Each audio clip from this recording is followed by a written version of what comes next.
Hello friends, welcome to Debismita diary. आज मो diary आपण मानक Maharashtra special tea time snacks recipe नहीं आसी जहाँ हूँ कोथिंबीर बड़ी बहुत ही डिलीशियस फ्लेवरफुल और टेस्टी देखो केते सुंदर देखा जाउची हमर ये रेसिपी। यह खाइबा को बहुत ही टेस्टी लगे। हाँ, कोथिंबीर मीन्स एटी धनिया पत्र को महाराष्ट्र रे कोथिंबीर कहा जाए। विंटर रे भरपूर मात्रा रे धनिया पत्र मिले। ए रेसिपी की निश्चिंत ट्राई करंतु।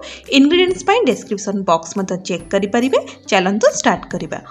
एटी मु 7 ରୁ 8टी रसुण, बड़ खंडे अदा, गोटे बड़ चमच जीरा, अधा छोट चमच रु भी कम टिके जुआणी, 2टी कंचा लंका नहीं। ए सब को ग्राइंडर जार रे दबा।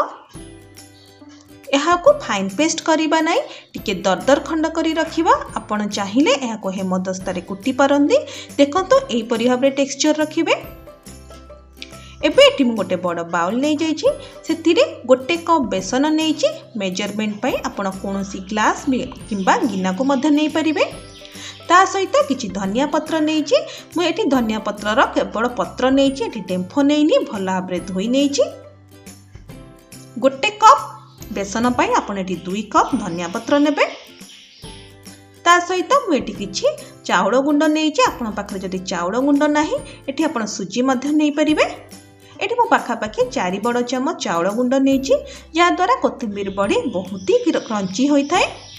ता सहित प्रस्तुत करी रखिथिबा मसला पेस्ट को दबा। आपण जदि रसुण खाऊना रसुण को स्किप मध्य करि परिबे। ता सहित मैं एटी आधा छोट चमच हळदी गुंड दे देली, आधा छोट चमच लंका गुंड दे देली। ऑलरेडी मु कंचा लंका बाटिची। एटी लंका गुंड आपण केयरफुली आपण टेस्ट अनुसार देबे।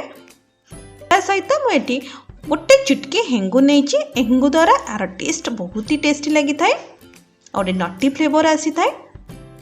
ए सब को हाथ द्वारा भल भाव मिक्स करि नबा। देखंतु ए परि भाव भल भाव मिक्स करि नबा। धीरे धीरे एथरे हमें पानी दबा। अल्प अल्प पानी देकी हाथ रे भल भाव मिक्स करिबा। यहाँ को आपण बेसी पानिया करिबेनी। अट्टा ठारू अट्टा जंती हमर रुटी करा जाए ता ठारू आपनकर टिके नरम डो रहइबो। एठी मु स्वाद अनुसार लूण दे देली आ भल भाबरे मिक्स करि नेली। लूण दबा द्वारा धनिया पत्र रो पानी भी रिलीज हुए। आपण यहाँ को पाखापाखि 3 ରୁ 4 मिनिट हाथ द्वारा भल भाबरे मिक्स करिवे। देखो पाखापाखि 3 ରୁ 4 मिनिट भल भाबरे मिक्स करि सल्ला परे हमर कोथिंबीर बड़ी रो जो डो एई टाइप रो टेक्सचर आपण रखिबे। बेसी पानिया करिबेनी कि अट्टा चकटा भड़िया पूरा टाइट डो करिबेनी, टिके सेमी सॉलिड हेकी रहिबो। या को टिके चिकन करिया पाई मैं एठी गोटे बड़ चमच तेल नेकी या को भल भाबरे मिक्स करि नबा। तेल दबा द्वारा कोथिंबीर बड़ी रे गोटे भल क्रंचीनेस आसी थाए। या को भल भाबरे मिक्स करि नबा। एबे चलंतो नेक्स्ट प्रोसेस को जिबा। यह को एबे स्टीम करिया पाई मुझे गोटे थाली यूज करची। आपण चाहिए आपण पाखरे जदि केक टिन थिबो आपण केक टिन यूज करि परिबे, नहले कोनोसी टिफिन बॉक्स मध्य यूज करि परिबे। सेथिरे मु किछि तेल नेली। आपण चाहिए एटी घी मध्य यूज करि परिबे। हाथ रे भल भाबरे थाली रे स्प्रेड करि नबा। प्रस्तुत करि रखिथिबा डो को दबा। जेमती आमे बेसन तरकारी कला टाइम रे बेसन को थाली रे एमती स्टीम दो, सेम प्रोसेस आपण सेही प्रोसेस रे एहा को थाली रे भल भाव रे स्प्रेड करि नेबे आ टिके मोटा रखिबे। देखंतु एही परि भाव रे जेति के आपनकर थाली रे जागा हबो सेही अनुसार आपण एहा को स्प्रेड करि नेबे। एबे मो हाथ को टिके ओदा करि नेली आ भल भाव रे आको एमिति आंगुली द्वारा भल कि थापी थापी एहा को भल भाव रे स्प्रेड करि नबा। देखंतु एठी हमर भल भाबरे या हे गला। देखंतु केते सुंदर देखा जाउची।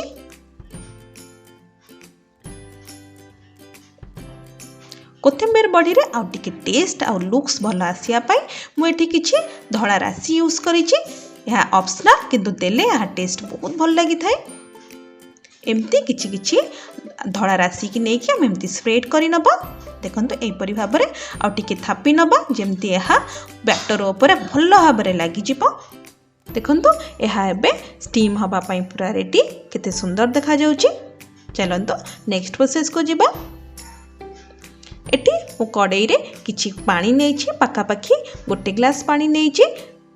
एमती गोटे बड़ कड़ाई नेबे। पानी एठी गरम हो साराणी फ्लेम को मु मीडियम टू हाई रे रखी। एबे एई थाली की आमे दे दबा। जदि आपण केक टिन यूज करचंती स्टैंड दे कि ना आपण केक टिन को रखिबे। एई परि भाबरे हम एमती थाली की दे दबा। कवर करके मीडियम टू हाई फ्लेम रे पाखापाखि आपण 12 रु 15 मिनिट पर्यंत एहा को स्टीम हवा पई दबा।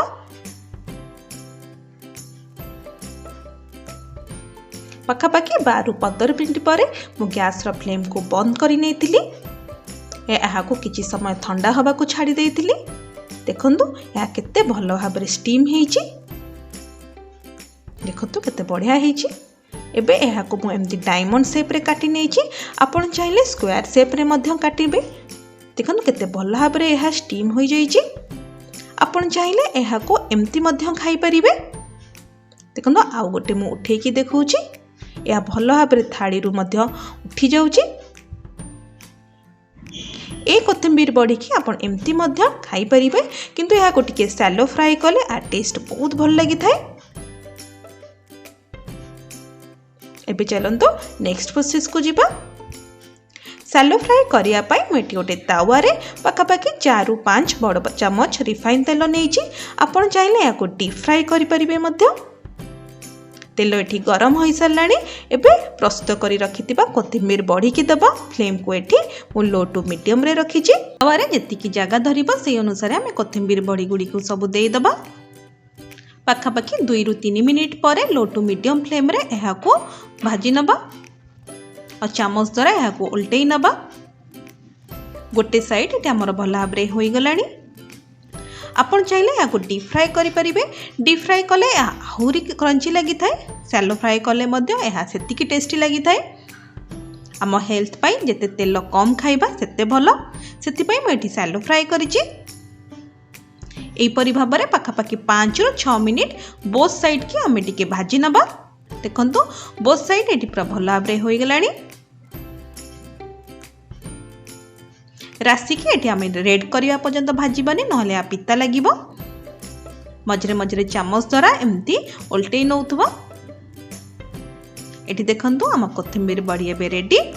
यहाँ को गरम गरम टमाटो सॉस किंबा धनिया पत्र चटनी सहित आपण सर्व करंतु।